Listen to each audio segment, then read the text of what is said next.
ఇప్పుడే జీ5 app download చేయండి. చూడండి మీ ఫేవరెట్ టీవీ షోస్ ఎప్పుడైనా ఎక్కడైనా.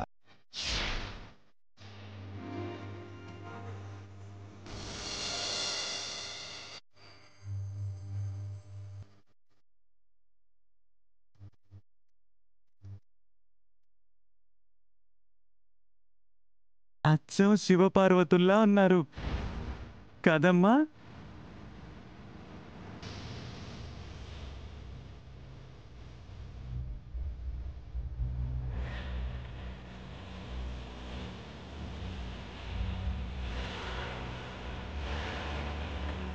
ఎవరు దేవి నువ్వు?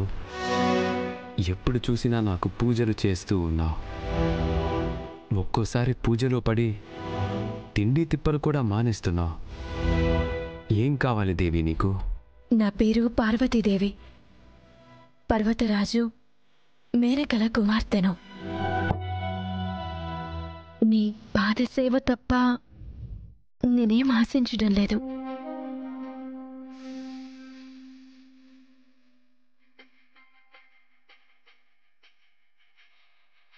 పర్వతరాజు తన కుమార్తెకు పెళ్లి చేయాలని నిర్ణయించిన వెంటనే పర్వతరాజు రాజ్యానికి నారద మునులు వచ్చారు. ఆయన పార్వతీదేవిని చూడగానే ఆమె మనసులో శివుడి మీద ఉన్న భక్తిని తెలుసుకొని ఆ విషయం తన తండ్రైన పర్వతరాజుకు చెప్పాడు. పార్వతీదేవి శివుణ్ణి తప్ప మరెవరినీ పెళ్లి చేసుకోనంది. శివుడు ఘోర తపస్సులో ఉంటే మన్మధుడు భంగం కలిగించడంతో శివుడు మూడో కన్ను తెరిచి మన్మధుడిని భస్మం చేసి కోపంగా అక్కడి నుంచి వెళ్ళిపోయాడు. స్వామి, స్వామి, నువ్వేస్తానన్నావు కదే, దానికెందుకు ఇచ్చావా వేషం? అందులో శివుడు పార్వతిని ప్రేమించడంట, అందుకే అలా చేశాను. ఎవరు చెప్పారే నీకు?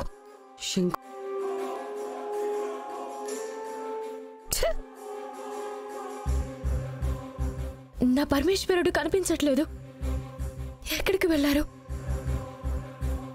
స్వామి,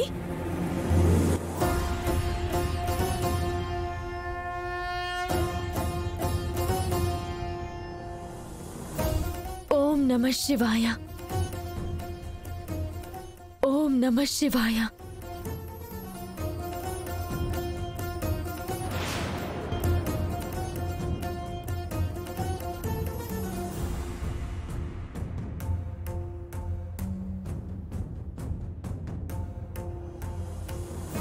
పార్వతీదేవి పిచ్చి ప్రేమ చూసి స్వయంగా శివుడే మారువేషంలో వచ్చి పార్వతీదేవిని పరీక్షించాడు.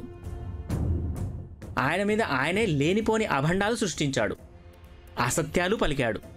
ఆయన పార్వతీదేవి వినలేదు. శివుడు ఎలాంటి వాడైనా శివుణ్ణి తప్ప మరెలాంటి వాడిని పెళ్లి చేసుకోనని తెగేసి చెప్పింది.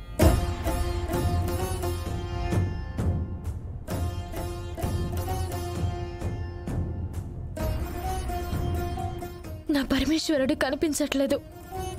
ఎక్కడికి వెళ్ళిపోయాడో తెలియట్లేదు. ఎప్పుడు వస్తాడో? ఓం నమః శివాయ, ఓం నమః శివాయ, ఓం నమః శివాయ, ఓం నమః శివాయ, ఓం నమః శివాయ, ఓం నమః శివాయ.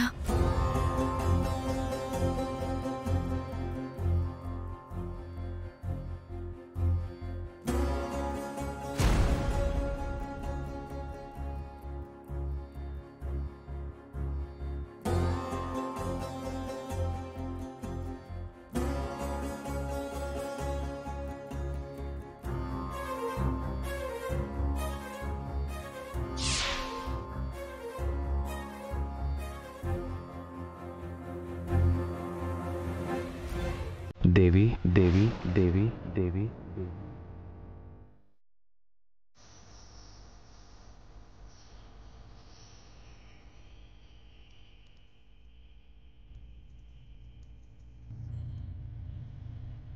స్వామి,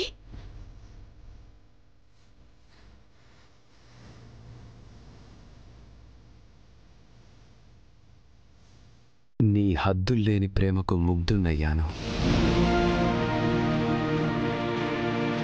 నీ వెలకట్టలేని భక్తికి పరవశించిపోయాను. నిన్ను పెళ్లి చేసుకోవడానికి నేను అంగీకరిస్తున్నాను.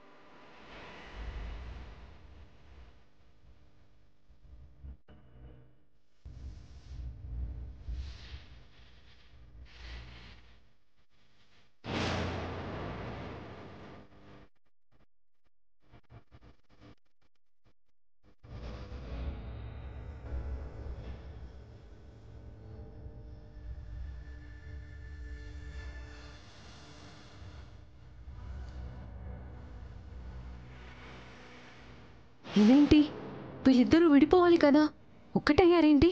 శంకు నన్ను మిస్గైడ్ చేశాడా?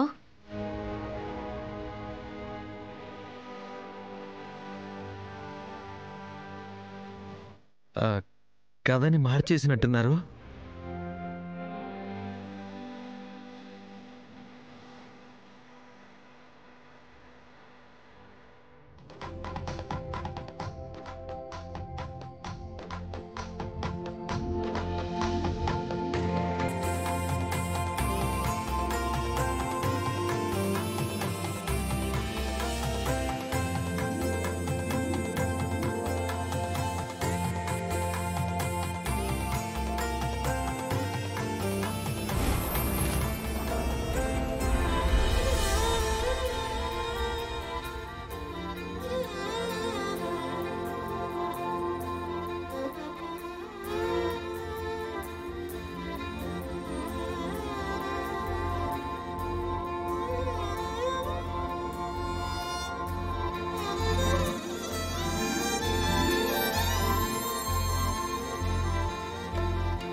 పృథ్వీ, పున్నమి, మీరు బాగా చేశారు. వెళ్ళండి, త్వరగా బట్టలు మార్చుకొని రండి. తదుపరి కార్యక్రమాలు చేద్దాం.